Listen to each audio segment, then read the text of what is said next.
Sure, thanks. So I did put together a packet. Behind the minutes is what the substance of our last meeting was.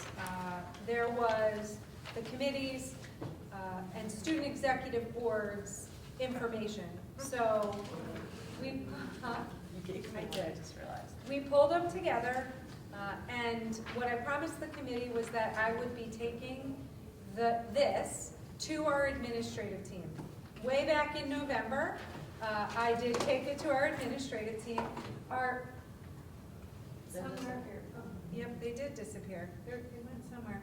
But in Andrea fashion, we did sort of a thought brainstorming around that last column, right? So around the possible actions. And so I think it was important because from my perspective and from the board's discussion, right, there's a lot of stakeholders.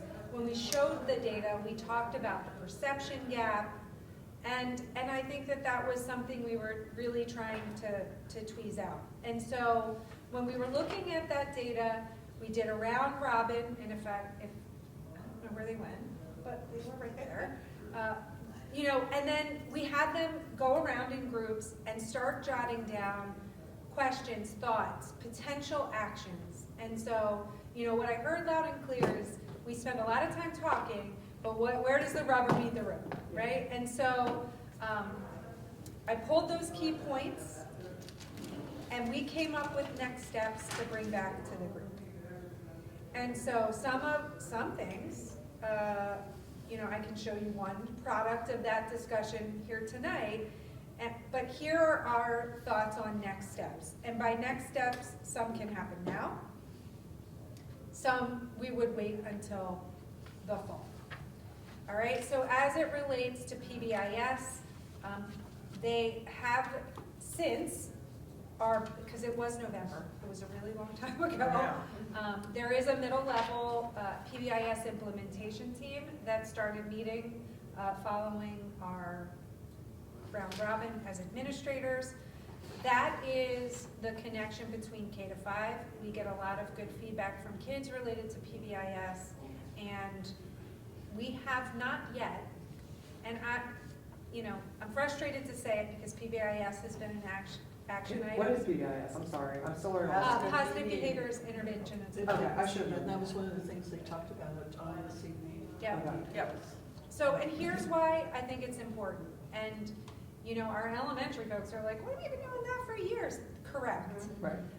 And what that is they look at discipline data weekly, K to 5. They collect it and they look at it by offense, by location, and that's one of the functions of the PBIS team. We don't do that. We don't do that at all, 6 through 12. And so with Dr. Haney, that has started, and they're moving in that direction. We are working on the high school, right? PBIS K to 12 has been in the comprehensive plan since 2017. So, I do think that is something that has to pick up in momentum. Create safe-to-say communication materials for students and families. After the November admin meeting, I was able to go back the next week because I promised the high school student executive board that I would be back and after EPS, and we didn't have EPS, but I went back anyway to sort of give them a state of the affairs and to ask them to explain a few more things to me. And ironically, they talked a little bit about Safe to Say, because that is a bullying reporting platform, a bullying and everything else, right? It's anonymous, and the kids are like, I don't even know, where does that go? They thought every Safe to Say went to the police. Oh, boy. And so we explained to that group, no, wait, no. And we were talking, they're like, well, you need to tell kids that. And so after that meeting, I met with Alexis Janofsky. I'm so bad at this, changing all of these. So she has been working, and get through this, to update Safe to Say posters. We haven't done that since we rolled it out and trained all kids. Now, I will say, it's part of all principals opening, it's part of back to school nights, but then that's It's like a one it. slide, maybe. It's, I don't even, you know, it's like a statement on a slide. And so Alexis took some time to put together and add sort of where the tips go. And then, you know, I talked to principals about it might be time to, you know, refresh kids' memory. Really talk to them about what happens, because they really, they weren't clear. They're like, we never knew that, and we'll do it. You know, you always get the summary in the end of year of all the Safe to Says by reason, but now if kids know where they're going, perhaps it would be used for things like bullying a little more frequently. So I'll show you that once I can figure it out. And so really working to establish a common vocabulary. Student voice and advisory and culture. In talking with Frank and Karen, the principals, we're really committing to having student executive boards and bringing voice data back to them. And so I've been able to meet 3 times at the high school, once with the middle school students who share very freely. And so we are going to continue to do that. And and listen, we got this from administrators and from kids. People who work here need to be there. You know, they want to see it. And so I was able to invite Dr. Woloff to the last high school one, and she attended. And so it's just to continue to let kids know that we're listening to you. And then they do, the kids do, you know, say, keep doing the surveys. Like, keep doing them. And so we will. Would you suggest doing a survey beyond the one we do in the spring, like doing like a survey at the beginning of the year and then one in the spring, or just that? Yeah, I didn't ask that, but keep in mind for students in middle and high school, we do the PACE survey every other year, Right. and the comprehensive planning survey every year. So, in elementary, we do the PA climate survey every single spring. So that's coming up in May. But I think what the missing piece was bringing the information back to them Right. to make meaning of. And so I think that's important. I will say my recommendation, you know, for this group for future meetings is to make sure we're looking at those surveys, especially the comp plan survey. You know, there were some questions related to the questions. And so as long as we can sort of data match and we're knowing what we're comparing, it might be worth it to look at the questions just to make sure we're good to go prior to the May administration again. But enhancing restorative practices, the principals very much think that a parent training on restorative practices would be very helpful to sort of negate the, I don't want my child to participate in that. And to sort of enhance positive circles, right? So to teach them and to talk to them about the things that are happening with restorative practices so they can see what it looks like in practice. And see the benefit. Yeah, and we have historically, at least, you know, in the last several years, we've done 5 or 6 parent trainings every year, QPR, QBS, and so this would be in line with our typical training model for parents. Now, we don't get a whole lot of people who attend. QPR was probably, in my experience, the most heavily attended parent training that we've offered. Question persuaded. Oh, I was gonna let Melanie, she really wanted it. I didn't, that's okay. And Got the referrals. question card. So it's suicide prevention, awareness, and, yep, so we've done that. When did we move to, we do it for all freshmen. 9th graders, yeah. That's 4 years? Yeah, 3 or 4 years. This year we haven't gotten it done yet because of the number of trainers. I think more people have latched on to the idea that during 10th grade PSATs is a great time to grab 9th graders for something like this. So our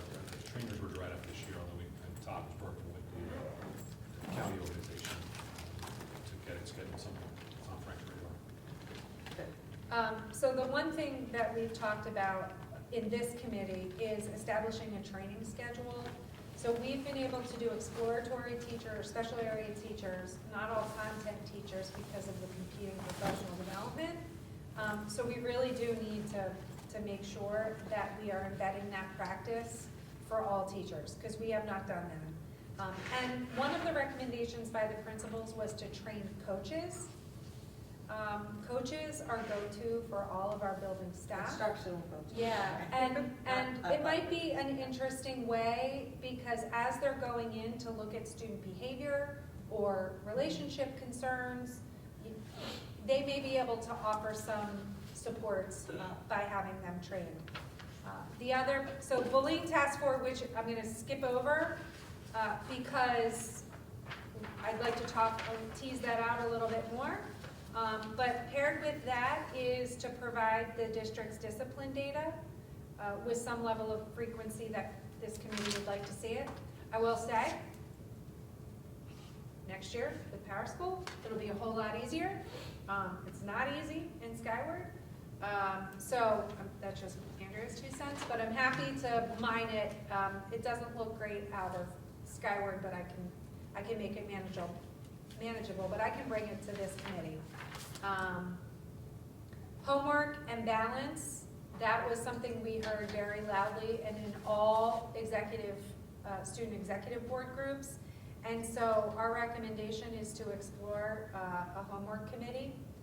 And while I know that this group started talking about bullying, we're really talking about overall student well-being.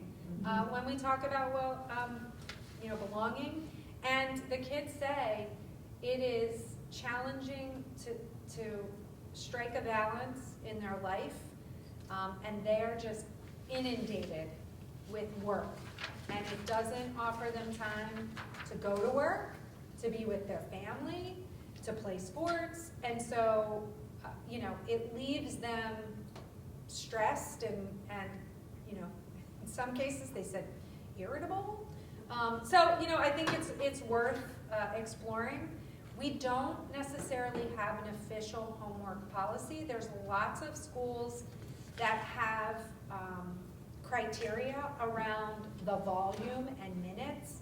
And so our administrative team's recommendation is to put a group together to explore, proposing that to this committee or to educational programs and services, one of those two. The other thing that they said, follow up checks with students, gather feedback, and so our principal said, what do you mean? This group, parents said, there's no follow-up. In fact, I wrote it 3 times. When we did our last ad hoc meeting, follow-up, follow-up, follow-up. And so I had a preconceived notion about what follow-up was. And apparently that wasn't it. I was stunned in talking to kids. Now, I will tell you, administratively, we all perceived the notion of follow-up likely similar to what most of us thought, right? So an incident happens, is there some sort of closure? Is there some sort of communication that happens with kids? That was sort of the nature of our conversation. And so the administrator said, well, here's what we actually do. Here's what really happens in these situations, which is, there's an incident, we completely investigate it, depending on the nature, that could take some days to do, or not, it could be very quick. And then we always meet with the victim, and then we continue to work with the offender. And then based on the level of severity of the action or where they are in the continuum of progressive discipline, that dictates. And I said, okay, our parents contacted. That was mixed, right? There were people who said 100%, we do. Some was like, it depends on the actual incident, right? If it's something little, no. If it's something big, yes. And so I said, okay, because some of our feedback to them was to reinforce follow-up. So then I went to the kids. And I said, help me understand, you know, what does this mean? How can we help you? And the kids are like, you've got it. Literally, a wonderful young lady said, I don't think you understand. And I was like, what? Gotta love kids. No, I mean, she was very eloquent, and she said, we could care less about who did it. I mean, these are kids, and they're like, correct. And that is not what we want. We don't care if you ever tell us what happened disciplinarily with a kid. And it was a large group, and they're like, that's correct. And I was like, well, she said, follow-up means, it doesn't matter to me what the discipline was for that person. What we mean is that a month from now, we want somebody to come and say to us, how's it going? Did that stop?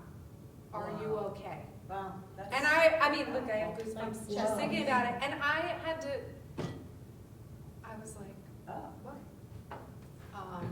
And the kids are like, yeah, like that is a moment in time. We expect, I mean, they said similar to what we heard, we expect you to discipline people. Like, that's what we expect. But what we want is for you to check in on Check us. it out.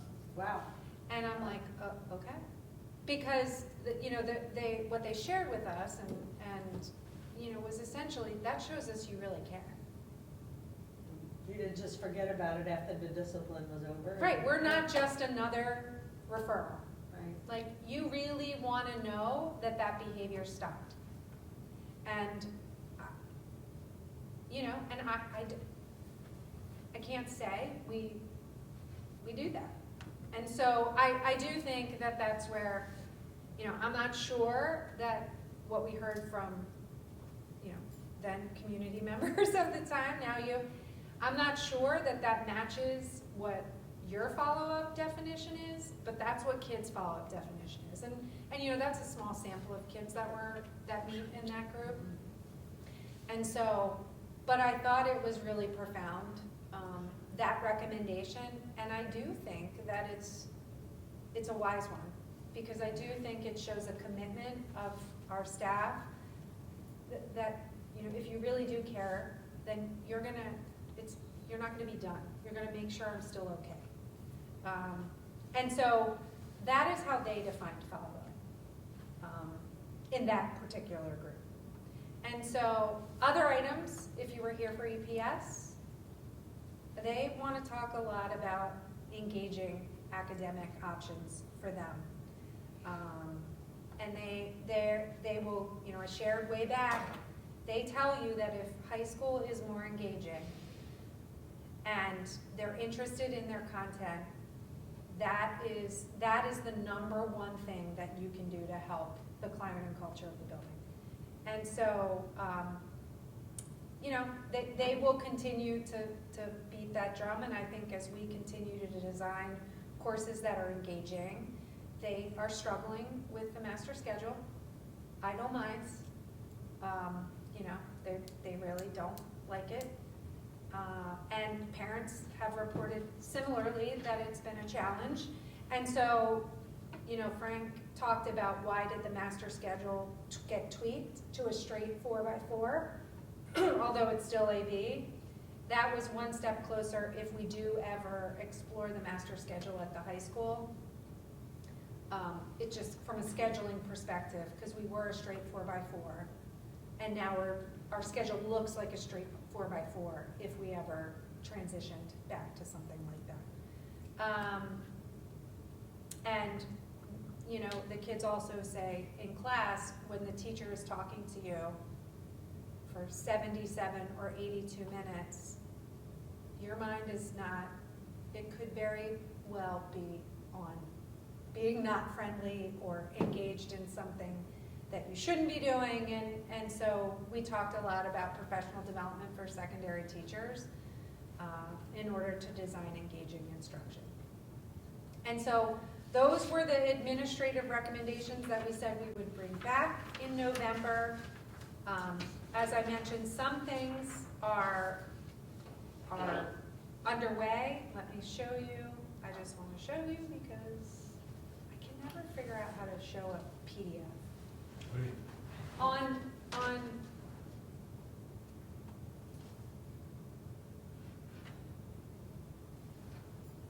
like when I choose it. It's not, I mean, it's not that exciting for you, but they are new for kids. See, it doesn't come up. Do you know what I mean? It doesn't come up as an option. That's weird. Ah, so I should have printed it out and printed all that. But we're hoping to get them blown up and hung around our middle and high school buildings. So I will say one of the things that our administrators are concerned about, or don't, and I'm not sure if it's concerned, it's don't really understand, is the task force idea. And so I did ask Leah if we could put that on there so I really understand what the goal is and what the I mean, I have some thoughts, but you know, I would like, and if there are any questions about this, I'm happy to share more. Well, as we discussed, the task force was one of the first ideas that came out before we got into the survey and the data and the excellent work we've done with students. I mean, I think that really has given us a whole new perspective on what we need to do. You know, when I look at these action steps, the task force included staff and students. You know, that to me seems like maybe that's a better way to go. Because they're here, they're in the environment which we're trying to improve. And they have the experiential knowledge that if we bring in members of the community for suggestions, I mean, that's all well and good, but what are the purpose, what is the goal of doing that? Where we can really look to an internal task force to do the work that we're really trying to get done, because like I admit, I can just reiterate, it's their experience, it's their living this day to day. And we can, you know, in that perception gap, you know, we talk about that, we can sit out here and say, well, you should do. Well, maybe that's not what you should do. Maybe that's like the students are saying, follow up with us, check on me, make sure I'm okay. That's profound. And I think that would take a huge step in improving what's going on. To talk to the student who has suffered, because they are always saying, and they've said, you know, in surveys and in the community have said, nothing gets done. So, like they said, they expect you to do the punishment or whatever the consequences, let's call them, but they want to know that you care about what happened to them. And I think that would be a huge step in improving a lot of what's going on.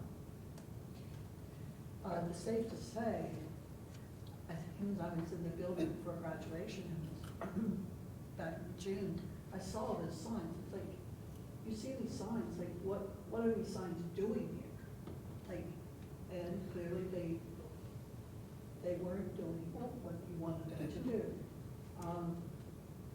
And I will say, Leah, what was interesting about that is that we, as administrators in that meeting, in both at middle and high school, were like, because one of their challenges was retribution. Like they were afraid of retribution. And, you know, our answer was, well, why don't you just complete a safe to say? And that's when this all, they're like, why would we tell the police? And we're like, what? Oh, brother. You know, but it's like, oh, they don't know. They're like, no, we have no idea. You guys don't tell us these things. Like, you know, and so. So share with us, what happens if somebody doesn't say to say? How do they do it? Well, yeah, so we had to, I was like, whoa, so could it go to the police? Yes, we don't want you to think that that's not true. Particularly in the evening hours, or if it is self-harm, suicide ideation, a threat of violence, weapons, those will. right? But if you're reporting a bullying incident, it goes to the building administrators, it goes to us, it goes to Rodney, Mr. Blake, and they Right. all know who that is. And so then we have that information. And I said, sometimes the challenge is that there's not enough information in the Safe to Say to act on, but we get it. And if there is enough, it's investigated. And they're like, oh. And so, it was just, you get it, Mr. Flanagan gets it, Dr. Haney gets it. They're all like, yes. They're like, well, we did not know that. And so, I think, and it's anonymous. Are you sure it's anonymous? It's anonymous. It is totally anonymous. They're like, not that I have personally not seen an influx, but we haven't done any additional promotion of Safe to Say outside that group. There are people that certainly know about it, because there are times where we may have a week with none, we may have a week with 7. Rodney, I don't know if you got it, Rodney got a call, and I got a call 10:30 on New Year's Eve. I was on the phone with Safe to Say, 10:30 New Year's Eve. They were asking for an address for someone that was potentially self-harm. Some student posted they were concerned about their friend, blah, blah, blah, blah. So it goes to an analyst, and then they decide to send it on. If it's not life safety, we don't see them until 6 a.m. to 6 p.m. That's when they send the non-life safety ones. If it's life safety, it fires right out. And they're calling us to go to Skyward to provide information, home address, parent contact, those type of life safety things. So again, 10:30, New Year's Eve, phone rings. Oh, I have a program on my phone. And if you're ever with me, it says answer now. Like, that's literally what it says, because There's no missing that. right. Well, again, and sometimes you miss it if you're in the shower or whatever else, but it goes to Rodney, and then it goes to me, and then it goes to you, and then it goes to Frank, and it goes down the line until they get someone for those life safety ones. So this is an online? There's a portal, there's a Safe to Say. It's everything. portal. It's on, there's a website, there's on your Yeah. phone, it's. And they can't, it's truly anonymous, so they can't come back and find out who, through RP, who gave it, okay.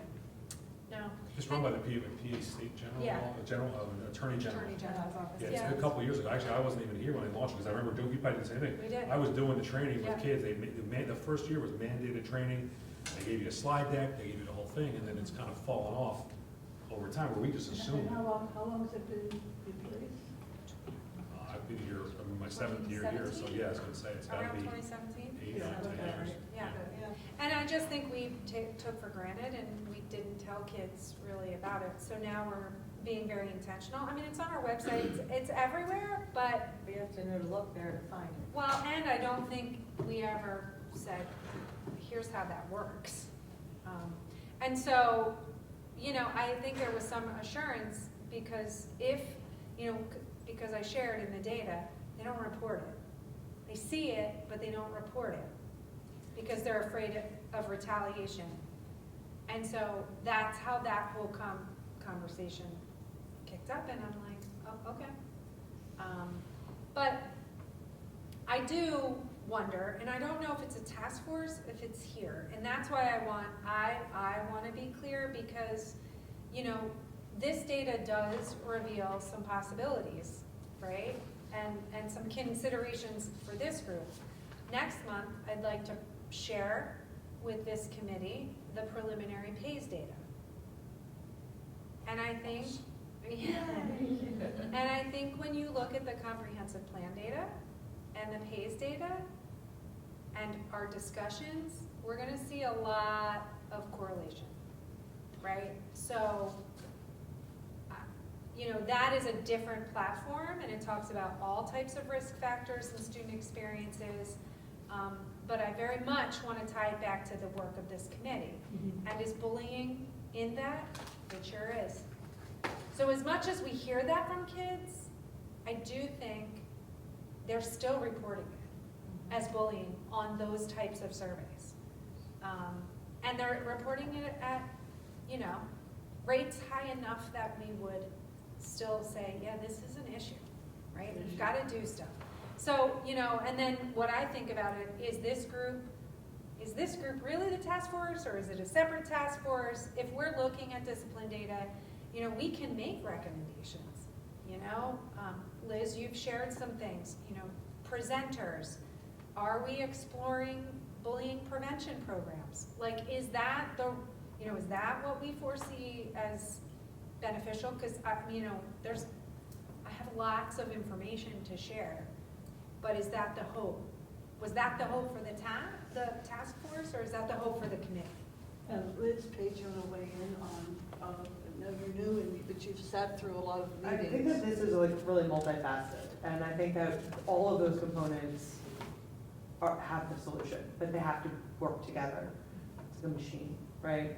And I think that a lot, like even going back to what you were saying about follow-up, I don't really think that I hear what you're saying, but I actually disagree. I think that we're saying the same thing, we're just thinking about it differently. So when the alleged victim is saying that they would like a follow-up, they're really saying like, did those punitive measures work? Did that stop the behavior? No one followed up if that stopped. So what they're really asking is, did my self-advocacy mean anything? That didn't feel empowering to me. And then on the other side of that, if that's not working, how are we lacking reaching the alleged bully in the way of like connection or empathy or understanding that their consequences have an effect on the community that they live? So it's like, it's a whole pie. And I think that the task force, like, we talk about policy changes, right? Like, I think that we could do really unique things, and I know that there's lots of limitations with this, but like, the idea, like at my high school, and I know this is different, but like, enabling was part of our policy. So if you saw someone getting bullied, or if you were in the video, like that didn't exist when I was in high school, but like, I'm thinking about it now. If you were in a video and you sat there and said nothing, then you were also liable for that. You're not worried about retribution anymore, you know what I mean? Because now if you're choosing to watch someone get called a name and you're not holding that person accountable, or you're not reporting that, then you're also part of the problem. So I think that there's so many creative ways that we can do this, and I think that a task force almost has its own committees. Like a task force is like its own board, and then you have like restorative justice, and you're working directly with the teachers and the students and the counselors, and then we're focusing on the policy and like what do we do with that data, and I think I don't view it as what is going to be the most successful. It's how do we make all these pieces successful together. That's how I think about it. Well, yeah, and I don't think that's what I was saying. It's a profound notion that we have not followed up with those students. It's not just the one solution. I think it would go a long way in all of these action steps. Right. I like all of these action steps. So you're saying what does that look like? What does it look like with the follow-up? Right. I think that that's something that we have to talk about as far as how that plays out. And is that through the bullying response task force that includes staff and students? Like I said, they're experiencing this. The students have been very, very generous in their opinions. Yeah. And really have given us a lot more to think about than when we first started. Because when we first started, it's like, well, bullying's a problem, we've got to take care of it. Well, bullying's a problem, we have to take care of it, but we may not have been thinking about the approach to take care of it. And true, when we had our first ad hoc committee meeting, this room was full, and it was full of community participants who put their hand up and they said, I'd love to be on a task force. And it included members of the clergy, it included members of the business community, parents, and whatnot. And I don't know, and I'm putting the question out to the committee, is that the proper makeup of the task force, or is it back to the people who are living it and doing it and can make policy within policy and procedures to address these issues within the administration, within the schools? Yeah. I think that, like you said, the students have given us the most valuable information. We can hypothesize all day long. But exactly what you said, just Right. parenting you. We then have to do something. So then that is up to teacher trainings and policy and all those components. Well, and that's sort of my question, because I do think, when we look at these pieces in isolation, it's really how do you create a coherent cohesive system, right? And Mhm. understand expectations. I Right. think, we can do all of these things, and we will do all of these things. But, I start thinking about what is the challenge right now? We don't have a formalized bullying prevention program. Is that, should this committee look at programs Yeah. and see if it fits in that piece of the puzzle, right? And I don't want to ignore the things that kids say, right? So I need Dr. Woloff to go and work from the instructional side with the teachers and Mr. Flanagan to really find Embed it. out what are those engaging Right. electives Yeah. and bring them back as recommendations, probably to EPS, maybe not to this committee, but we need to make sure that we're checking that box. But I think, what I'm trying to say, what, from my seat, do I think this committee could do? We don't. We don't have bullying prevention, right? We have some composition of a VDM, but I'm not, it's not necessarily as thriving as others. Some districts have Alveus and things like that, should we be looking at that? Do I think PBIS is a piece of that? I do. Yeah. I do, because, when you have a building deeply committed to looking at data around student behavior, you're drawing conclusions, you're providing supports, both to everyone in the environment, but also the student who is not behaving in ways that would, be acceptable within a school. So, that's what I'm trying to. What does that look like to you, Leah? Because I know that this has been, I've only been really involved in this for the last year. You've been involved in this since the very beginning. Throughout all of this, what is? We've only been doing this a year. It seems longer. It does, doesn't it? But we've only been doing this for a year. I think this last December of '24, the committee was formed, and I think we had our first meeting in January. Okay. But, I talked to, it's like I'm gonna throw this out here as an example of, and I can get more information about this, but this was on my granddaughter's school, which is in Queens. This letter went out to families. Dear families, we are excited to share that as part of our school-wide anti-bullying work, students will be participating in a respect and accountability pledge in the upcoming weeks. She's in kindergarten. This pledge is a meaningful opportunity for students to reflect on the importance of kindness, inclusion, and standing up for one another. And I love that, standing up for one another. By signing the pledge, students are making a personal commitment to treat others with respect, both in person and online, report bullying to caring adults when they see it happen, help create a safe and welcoming school environment.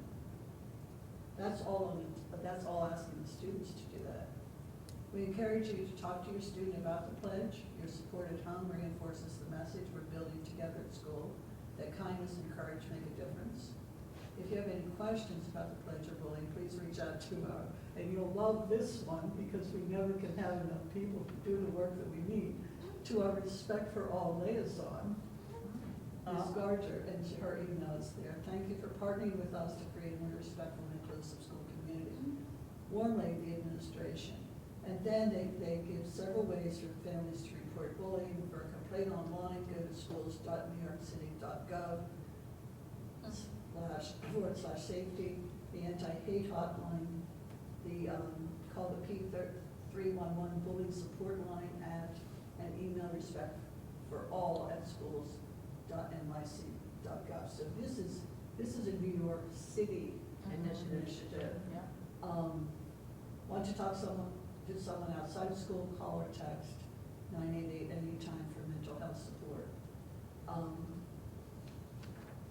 That's kindergarten. I just, Yeah. and this That's awesome. this is where it needs to start. When this is the first community that a student really comes into, is when they come to school. Where they have to learn to adapt to be part of a community, a greater social community. And so to have an anti-bullying program, it has to be K to 12. Oh, yeah, I agree. And so in putting together that program, that's where I would like to see the direction going, is to have a K to 12, because, and we've talked about that, we've talked about, you know, in many of our meetings, restorative practices, and I think that's a great thing to have as part of the toolkit. But we have to, can we fix things before it gets to restorative practices? By encouraging students to be good to one another. You know, I asked my the reason I got that is I asked my grandmother, it's like, you know, does anyone ever say mean things at school? And she said yes. And I said, well, what do the teachers do? And she said, well, they just tell them, the mean kid to stop. Well, you know, they recognize. the Maybe that's a behavior. minute to say, But they recognize oh, the you behavior. should stop because. But she already knows what mean things mean. Right, obviously, yeah. She knew you were So, asking her. you know, there's some education of those kids at that level that, you know, and it all goes into the social emotional learning component, which is part of our comprehensive care plan, which is part of what we need to do to help our students be part of a community. Because as Frank was saying, you know, like we're preparing them for post-secondary, but that starts way back at the very beginning of their educational life, is like preparing them for the post-secondary. What happens when they leave and go out into the world to their career, to college, or to the military, or whatever, if they already know how to adapt to community, then, you know, they're going to be better citizens. So I think when we talk about an anti-bullying program, it has to be school-wide. And what does that look like? And who puts together that Continuum. program? Well, Yeah. and there are anti-bullying programs, right? So there are programs out there that this committee could pursue. There's also, we could look at presentations to make available for kids, and we could work with the administrators to say, hey, here's the ones, you know, what are your thoughts? But you know, we could ask them to do that. I would say, you know, and I will continue to say, SEL is foundational. Anti-bullying is built on the competencies Yes. of social emotional learning. And so, you know, they will ensure in anti-bullying that you understand what kindness is, what respect is, what self-control is, what social awareness is. Like that's the point. Restorative practices is layered into that. And restorative practices does have a prevention message in that we are a community. And so they all sort of try to work cohesively together. You know, no place for hate. You see that in a lot of high schools because while some programs get to feel too young, no place for hate is certainly a high school initiative in order to enhance the climate and culture and relationships of the people in that building. And so, you know, that's, I guess maybe is that, would this committee be looking at those? Because we can look at those and say, you know, let's try it. Yeah, we don't have to totally reinvent a wheel that's already been invented, if that helps, if there is a continuum from K-12. Yeah. So that type of training program, basically, programming. Are these programs costly? I mean, that's. Vegas is, I can tell you that. Oh, Vegas is, yeah, which is why lots of places don't struggle to do it, because It it's, requires a trip to Denmark or? I'm not going to Denmark. I'm afraid to fly, That's so right. someone else can go. Our volunteers should be okay. But, you know, I bring them up because Yeah. you see that there's lots of school districts that do implement those types of programs as they're struggling, you know, with the similar situations that we're talking about. I guess we have to know, like SEL, how long we've been doing it, and is it working? Or do we we need to look into a different program? You know, like, are we still paying for SEL every year? We've never, yeah, we don't pay for SEL. Okay. It's a so grant. It's a grant from the county. So we don't have to pay anything for that, so that's hard to beat. Yeah, three's always nice. Affordable. Yeah, And they were doing heavy data collection when they first started. correct, You know, it's not, that's, Correct. recent, you know, it's Yeah. subsided. yeah. I would be interested in looking at some of the programs and what the scope of them is and, you know, how, you know, and of course the cost associated with them, because we always have to think about that. But, if we could have some expert advice come in, you know, that has a track record for putting together, you know, a program within the school, I think that would be something we could look at.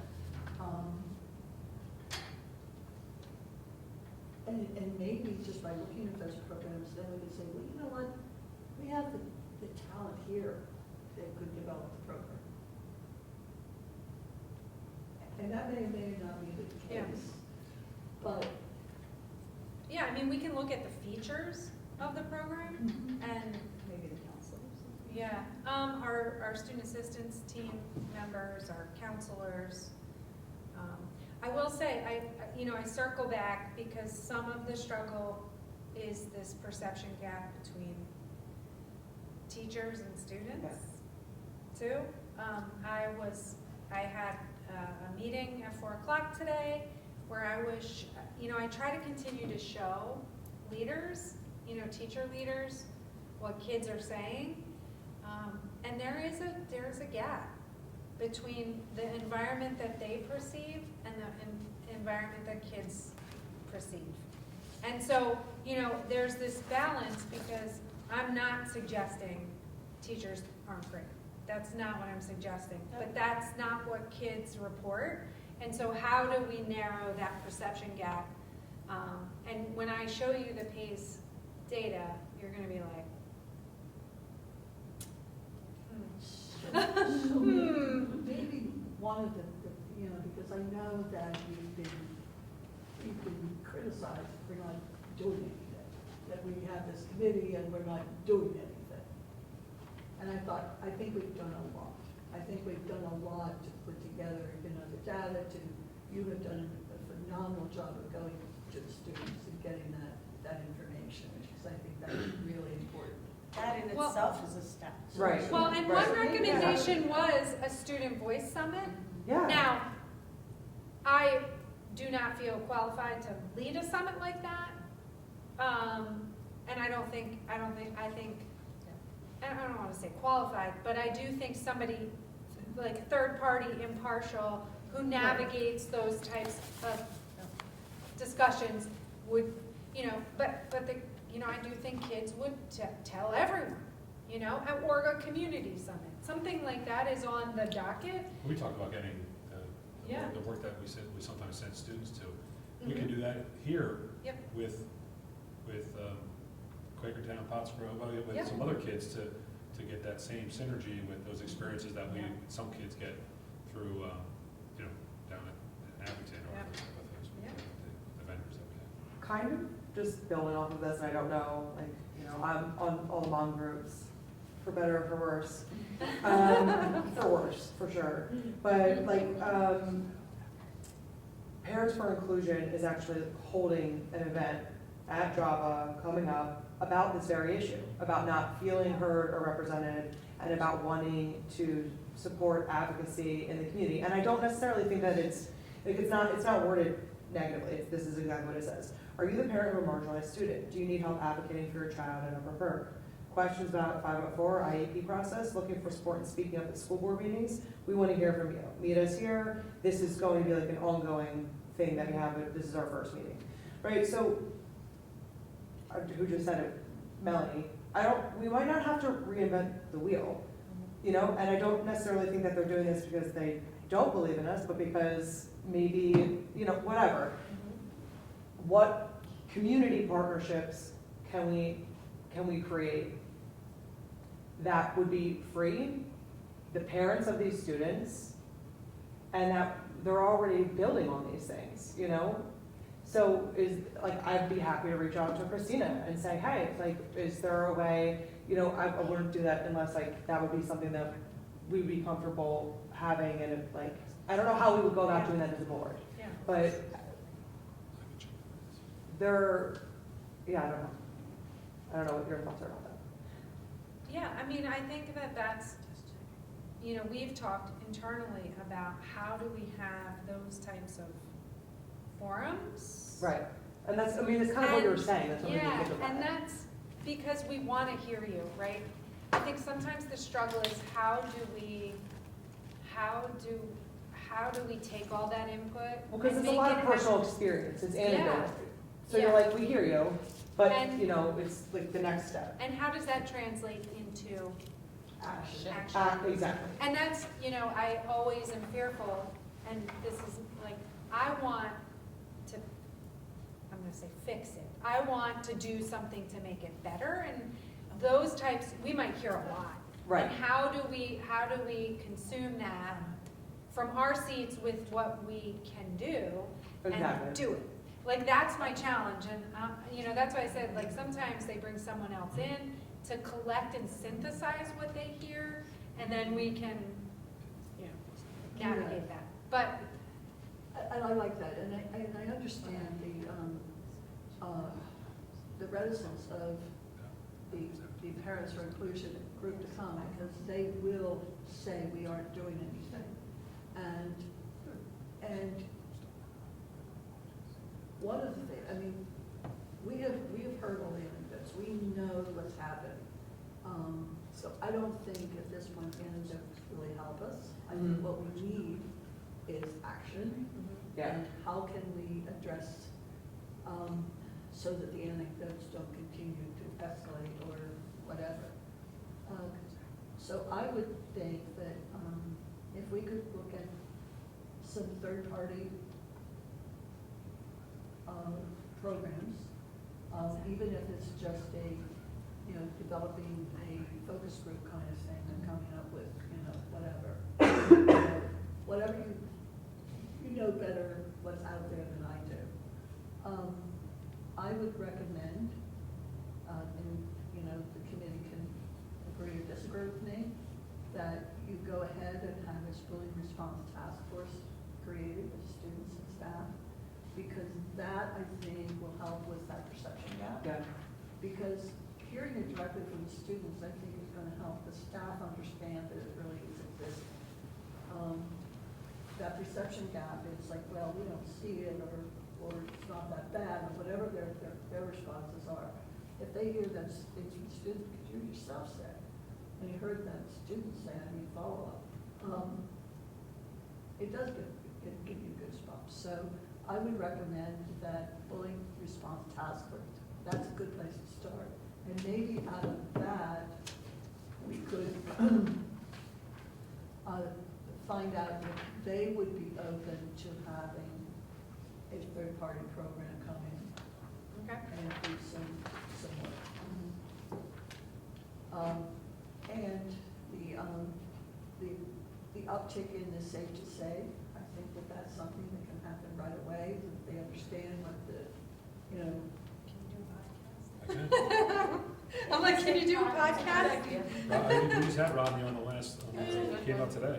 Yeah. Yeah, I mean, whatever it takes to get the word out there, that safe to say is not gonna go directly to the police unless it's something, like Yeah. you said. It goes to the analyst and they make a decision on that. But if it's, I really have been having problems with, Johnny, making hateful comments to me, then, or I have observed Johnny making hateful comments to Paige, so that they know that they can do that, and that doesn't just go into a default, that, and then, this training refreshers, I think that would come out of the, whatever the program might be that we would bring in. And restorative practices, I mean, Right. that's something we've got to recalibrate. And there's like best practices too, like again, like, I think that I agree with everything that Leah just said, but I think that we have really wonderful educators and we have really wonderful counselors, and maybe they need to be sitting at this, right here, you know what I mean? And I think that like, I'm sure you have both worked at many schools. What are some things that, like, you know what I mean? Like what, you probably have input to this. So it's, all of that's valuable. Agreed. Do you think a lot of this is newer? Like the response to the bullying, because there's obviously always been bullying. Do you think it's a newer trend that it put it in the limelight? I think social, I'm going to Yeah, say social social media media. is so different because you can be a complete Yeah. coward. You had to come up and say someone's face in the hallway. Yeah. Now you get to be in your bed. I mean, we being could mean, turn you it know, off. It's crazy. I think we could turn it off. And, you know, I will say, you know, when we talk about this particular topic, there's so many facets to it. You know, on Tuesday, right, I'm gonna share with the policy committee, if you have the luxury of being on that one, and I know some of you do. We're going to be looking at Senate Bill 1014 related to cell phones and electronic devices. Yeah. And because they have drawn a correlation between all of those things and saying social media, we've got to power them down so they can decompress from that social pressure and pay attention academically. Now, As I said, the kids did not the have, kids disagree with us. she was working with some Right. students on this. and They also want to others. have cake for dinner and not go dental Well, today. right, I mean, they pushed back pretty hard. I took Senate Bill 1014 to a group of high school students. Well, who said it's the cell phone? I mean, they want the research, and I'm like, I'll be back. Yeah, but, you know, and you are accessible 24/7. We all are accessible 24/7 now. That's And- stressful for everyone. And I it's not mean, nice. And there are things that Yeah. adults don't know. So, you know, next Tuesday, we're going to have to look at our electronic devices policy. Now, it's moving through, you know, it came out of the education committee. It hasn't gone the distance, but, you know, do we want to get ahead of it? Lots of school districts have. What's the number? 30, well, 32 states have Yeah, something 32 in about states. already bans in schools, or at least at some level. We're seeing a lot of K-8 out of sight, not there at all, and then 9 to 12 with a little more discretion, not during instructional time type of thing. And they've seen improvement. It's not there yet. The data's not there to prove that. It's more of like that gut, you know, but it goes to the same thing of if your phone's in your pocket and it buzzes, you're like, you know, Yeah. that's us as adults, let alone a 14-year-old.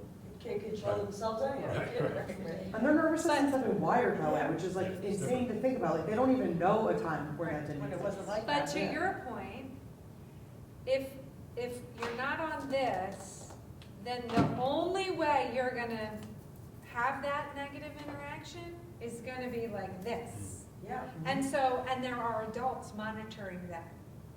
And I also think that it, like with an undeveloped prefrontal cortex, he just said this and I'm gonna tell her that. If you have like 30 minutes to think about whether that's really important to share or not, and you're like working right now, your reptilian brain can turn on, you're probably not gonna do a lot of those things. Yeah. That's Well, another and- impact doing Control. it in face to face. Yes. And I think the other piece of that is having two now grown, but once high school, middle school daughters, there didn't even have to be words. It could just be a picture. Yeah. And there's rage happening and madness and all of this craziness. And I'm like, how did you get there? Right? And now we're mad, right? Mhm. People are mad based on a picture because they didn't get invited to that. Yeah. So it's just, you know, I mean, the kids were definitely, Yeah, I'm not happy. like, you're crazy, Opposed. lady. Yeah, and I'm like, is it possible? I think you could say, like, an example, if you saw people at a birthday party and you weren't invited, how did that make you feel?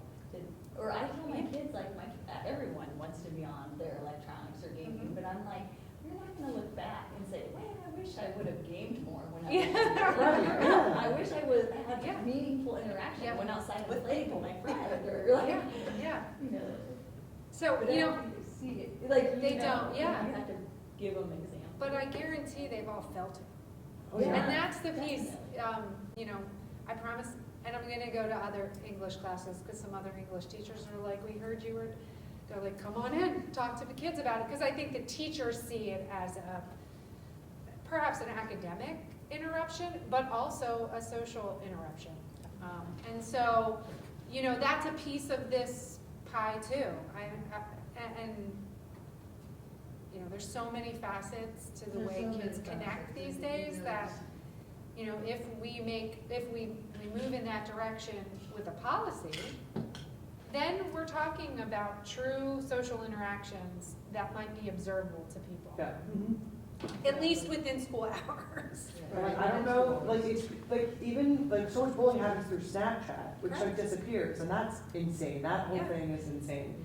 Like, And it's not, you're not even held accountable for the things that you say or do. There's this really weird human disconnect that's happening. Yeah. but Like, it's you're not- even more than that.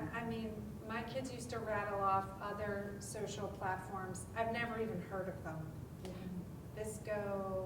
Visco, whatever, I don't even know. Snapfish. Don't. But, there's so many Yeah, that right. it's unmanageable from our end, and no, we can't, unless there's some type of nexus, we can't even discipline Right. kids. Not that that would stop it, Right. but, so, I just think we have to look at every facet of this, and Trying to hit as many of them as we can. correct. No, and I think that, if that task force with the staff and students is developed, with each of their meetings, and I do frequent meetings that they could possibly have, and, have an agenda, and have those kinds of discussions about each of these kinds of topics we're discussing. What do you think about cell phones, Right. what do you think about using AI to? Well, and truthfully, I use the student executive boards to bring all of, what we talk about, I bring it right to them. That's great. Would task force be built off of that? Like, how would you imagine that? Would that be a district-wide task force or a school task force, or what do you Well, think? this task force Is it on here district? would be the district. Right, This would just be staff and students. yeah, And then they could, ask for, outside programs or third-party programmers that could come in and talk to them. But they would generate some ideas that could then be acted upon. yeah.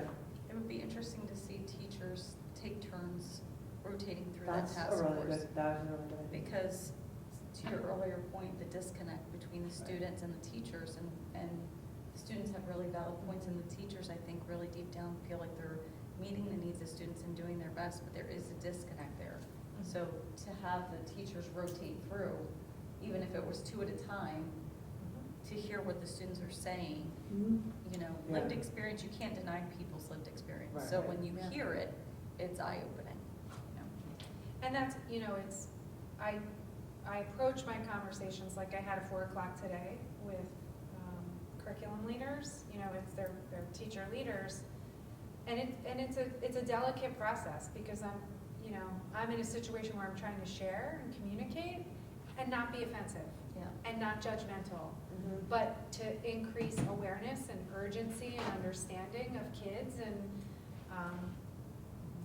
that's, in all the student executive board meetings that I go to, I share out the information that was shared with me, because I want them to understand. But, I see this being a more clear focus, saying this is what we're going to talk about. So the students involved in this hypothetical task force, would they be like elected? Would it be, how large would it be? Would it, I like? think I would defer Yeah, I gotta to- think about I the would- composition, I've used the student executive boards, and there's anywhere from 25, there were 50 kids. Right. That's great. Um, That's great that there's that many. But Yeah, then- and there's so many varying perspectives too. But I can, they're used to, I go to them and I want their feedback, and, Do they sign up for that, or teachers pick them? So the building principals.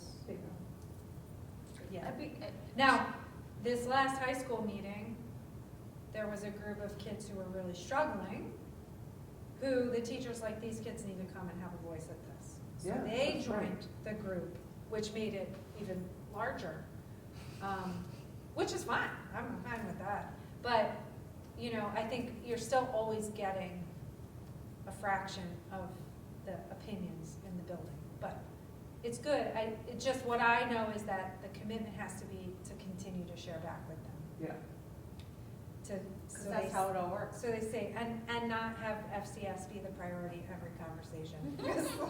It all They ends really with want FCS. I just need you to know. That's so funny to me. Uh-huh. They are desperate. That's It is- I just would have never have assumed that. And that I was was gonna be trying to mine. get them to explore all the other FCS that we definitely could do without a Tonight. facilities need. Tonight. They're like, no, we want baking. Selling. No, they want baking, more baking, and I was like, okay, meal planning, because they said that's what we need in life. That's true. I mean, not so that Gotta road, eat. but I gotta eat. I mean, they were so funny about it. That's The great. only thing I was wondering is if we're gonna go district-wide, it might be hard to get a representation of all the children if we go district-wide with one group, because you're gonna have the little ones with the older ones, and I don't know, it just might be. You gotta start at the high school. There can be some subgroups, it can start at the high Yeah. school. High school, middle school. Yeah. And work our way back. You can start this year, this is realistic, probably high school, middle school to get started. Right. You know, Let's do Yeah, it. that makes sense, yeah, Here we are, you know, it's not gonna start till yeah. February, March, at least get it good core. Yeah. How did your, just thinking anything about it, how did you do your presentation for the third grade for the innovation fair? I did it at Hereford. Did they put I it? already have one submitted. Oh my gosh, Yep, that's awesome. yep. My second grader said he was gonna do one with me, and I started talking about it today when he got home from school, and he said, I'm backing out, Mom, and I said, we'll talk about this again, I gotta go to the meeting. To be continued. But I did do an infomercial at the high school just this week, so that'll be coming out soon. Talk to some more kids, I have the middle school kids next week too. That's awesome. I think that is so, the third, I love elementary school so much. I can't wait, I'm so excited for this. Little 8 or 9 year olds, just like, or no, Here's 9 year my olds. ideas. Yeah. Well, again, it's morphed away from just efficiency and saving money, and I just thought, just put it out there. Yeah. I actually said to one of the high school kids, I don't care, Mr. Flanagan said, no, I wanna see the ideas. Yeah. Let's just don't stifle anything, put it out Yeah, there. right, exactly. Let's see what it is. Exactly. I love it. So Get do you empowered have to- some action steps? Yeah. Good. And someday I'll send you the safe to say stuff. We get it. Any more comments, Liz? Paige? I do wanna say that I know that we cannot fix the current political culture climate that we're in right now. But I do think that we've done a lot, and I think that we did the best we could with the information that we had, right? We asked the questions that we thought we need to ask until we realized they weren't the right questions. And you've hit the ground, you've done so much for this, and I think that, I know that it's never gonna be perfect. Not everyone's we're never gonna solve bullying, that's not gonna happen. But I think that there are a lot of really good things happening here, and even from the first ad hoc meeting I sat in, I was like, oh, this is really great. So I think I give a lot of credit to all of you at this table, because you were here far before I was, and, I think it's empowering to stay here, it's empowering for the students and for the community, and I look forward to seeing what We everyone. can try. You That's all know, we can it's, do. we can't solve world hunger overnight, it's not gonna happen, so. I think the main thing is that kids know that they're being heard. Right, Listened to. yes. Yeah, exactly. I think that what you're doing is really, what you're doing, Dr. Frieda, is like incredibly important, because you're the one who has that interface, and that And takes, they trust you. Yeah, they do. that takes rapport, that's exactly what I was gonna say. It takes rapport, it takes trust, all those Well, things. and I keep waiting, because both Ruth and Reagan are at all of these meetings, and I'm like, Speak up. and they both smile at me, and I'm like, say something! Would you say something, please? I think that Dr. there's, Reagan was this in is the great. meeting about the cell phone, because she Correct. was there when I did the innovation fair. Correct, yeah. Quick question, is policy, and I know finance is recorded, I can't be here on Tuesday, but is policy recorded? It is not. Okay. All right, I will have the minutes, okay. very, I like policy, I would like to go, and I'm looking forward to when it goes back to Monday, because I can't come on Monday, so. I think it's next 2 months are Tuesdays. know. Because of the Because of holidays. the holidays. Yeah. All right, I'm sorry, I interrupted you again. No, that's okay. Leah, one I question, think I don't know where you're We're at. gonna talk about this on Saturday, about seeing if we can flip our meeting to the 5:30 slot, because we're usually over an hour. And then if EPS needs more time, then they Mhm. can flow into. That's good. If they only need an hour, they know that they're done, If but they if need they 8 hours, have they it can just keep going. That's a great point. I love that plan. So that would kind of, not, you know, I'll still stay for EPS because that's fascinating. And there's Yeah. so much. So much. Interconnection with what we're trying to do. Well, and spring is when it gets hot, because you got all the curriculum resources coming out. That gets a little bit more vocal. Yeah. All right. Shall I have a motion? No, it was exactly what Leah was mentioning about Second. flipping. Okay. And if the committee's good, before you adjourn, I'd like to bring the PAYS data back Please. in February to Yes. present it. Yeah. Yes. Waiting with a worm on our tongue, right? Great, I'll do it. You've never heard that before? No.